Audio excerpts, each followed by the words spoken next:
যাত্রী বহন করা বোয়িং 777 এখন বিশাল কার্গো বিমান।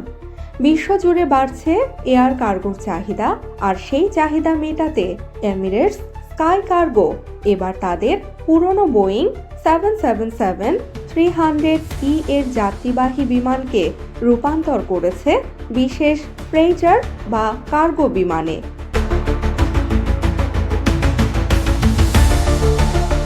এই বিমানের নাম A6EBK।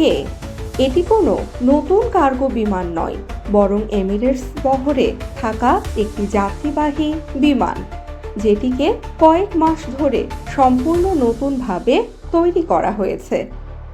রূপান্তরের সময় বিমান থেকে খুলে ফেলা হয়েছে শত শত সিট, গ্যালি, ল্যাবরেটরি, এমনকি ওভারহেড লাগেজ বিনও।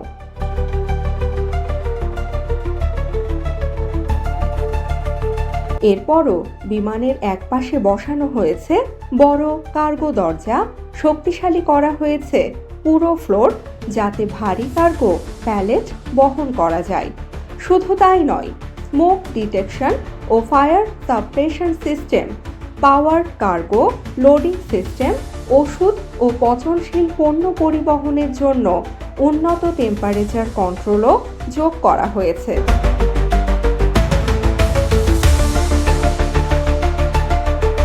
সব পরীক্ষা নিরীক্ষা ও নিরাপত্তা অনুমোদনের শেষে বিমানটি এখন বাণিজ্যিক কার্গো ফ্লাইট পরিচালনা করছে।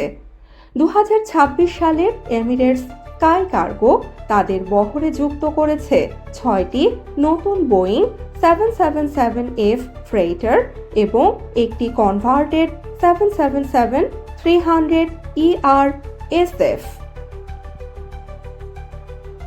এ বছরের মধ্যেই আরও 4টি নতুন 777F এবং আরও একটি কনভার্টেড ফ্রেইটার যুক্ত হওয়ার কথা রয়েছে।